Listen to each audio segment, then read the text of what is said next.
What's up with my APA family? It's your boy L, APA, coming through with another videos and content. As you know, while we're here for the youngsters, the reoffenders, kicking tails, man, kicking them tails by way of my experience, so that hopefully they don't go back into the system, man, or go to the system to begin with, right? And this one right here, as you can tell by the good old caption, that thumbnail, that uña, obviously a creepy one, haunted cell.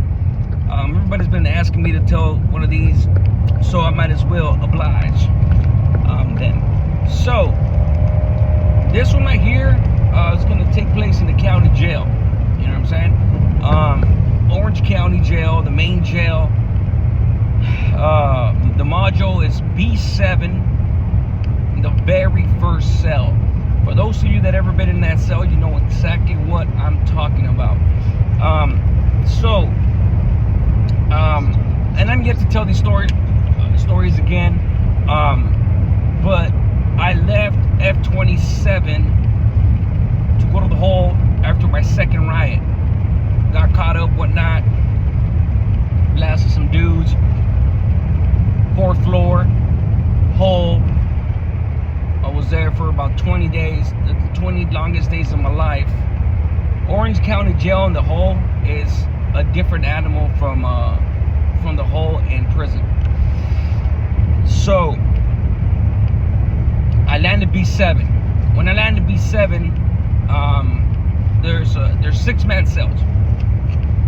There's 6-man cells.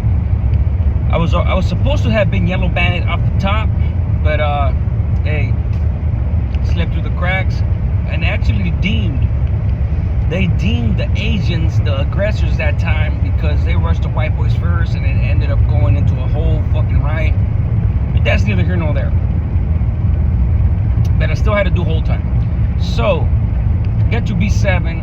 There's an older cat from El Modena, Barrio El Modena locals, in the city of Orange. And then there's who else was there? I can't remember who else was there. There was a dude from a neighborhood in the South County, not family mob, but one of the other neighborhoods that was there. Anywho, they're there, whatnot, and the OG from El Modena starts telling me that somebody died in that lower bunk. I wasn't there in that lower bunk. It was a white boy.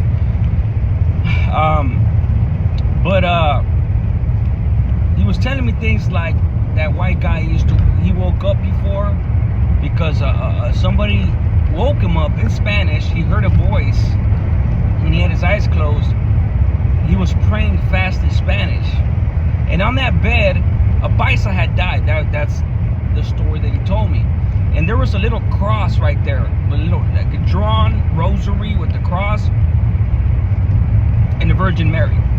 So whoever was there in that cell when that guy passed away, obviously he's probably one of his Paisa brothers, and he probably drew that on there. And I can't really say that I believed it. To tell you the truth, I can't say that I didn't believe it. I really didn't care, you know. When you're in a county jail, or anywhere for that matter, the bottom bunk is the Cadillac as far as I'm concerned. We want to get the bottom bunk. It's easier. You don't have to get up and down all the fucking time of top bunk, bottom bunk, top bunk, bottom bunk, or, you know, wake your celly up, all that stuff. And it wasn't even hard to get off we used to get off the top bunk from the bars, so it was a little hassle. So my point with that is I wanted the bottom bunk. So when homeboy left, it was my turn to get the bottom bunk, you know, because in that cell right there, B7, that module had a big turnover rate because that was pretty much just a landing spot before you went to Theo Lacey, right? And that's exactly why they put me there. So I finally get the bottom bunk. I'm like, hell yeah, chilling, willing, and dealing, let's get it, you know. And man, this is where it went all bad. And you know, I've witnessed certain things before, man, and I'll tell the stories because there's a lot of ghost stories that I haven't told that I experienced. But this one was the first one, if not the only one, that is the most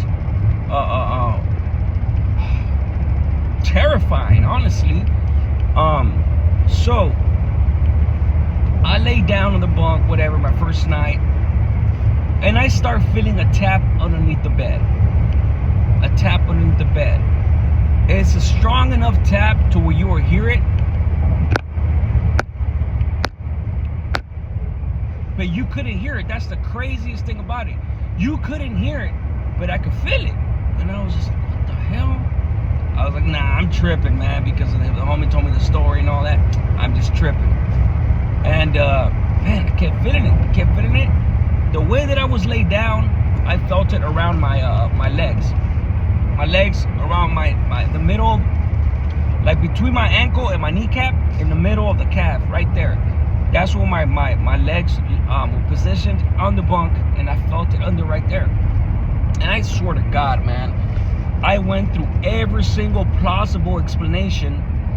The beds, sometimes in prison, sometimes you could hear or feel when your neighbor is banging on the bunk or tapping or whatever they're doing, right? The county jail was different. Those walls were made of cement because a lot of dudes used to escape. So when they built that motherfucker, man, they made sure that shit was sturdy.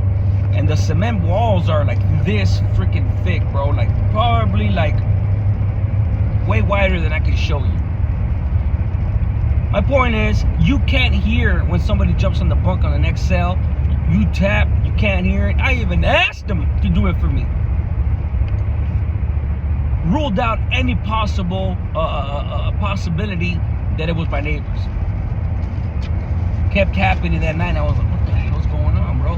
That first night was the longest night of my life. I was like, man, what the fuck? Because I'm thinking like, man, what is this fool tries to possess me? Things like that, you know what I'm saying? I've already been held down by that freaking shadow thing. My homeboy used to call it a carga demon and shit. So the whole night I was just stripping out, had bad dreams, whatnot. Next day, next couple of days, whatnot, I go to, and this is still happening, and I tell the older homie, like, hey, fool, I keep fearing a tap. He's like, yeah, they didn't believe me. And another homie on the top bunk didn't believe me either. Not on my top bunk bed, right across from me in the same cell. And I went out to attorney visit one time. I went out to an attorney visit, man. Go out there, talk to my attorney, do whatever. Actually, it wasn't even my attorney. It was one of his investigators. And when I came back, my cell was a day room. And that's the only time you get to shower in the shower. At the end of the bunk, we usually hang up our towels, right? At the end of the bunk, on the top bunk, you make a little line, meaning a little clothesline to hang your towel. When I came back, man, they let me in the module. I was in the vestibule waiting. They let me in the module. And he's like, hey, the door was open to go grab your stuff. You guys are a day room. I was all right, cool. Go in there, boom. Bullshit you not. This had never happened to me so blatantly. Before I even walked into the cell, my towel was swinging like this. Almost as if, not almost, it's as if somebody was sitting at the edge of the bunk just swinging the towel.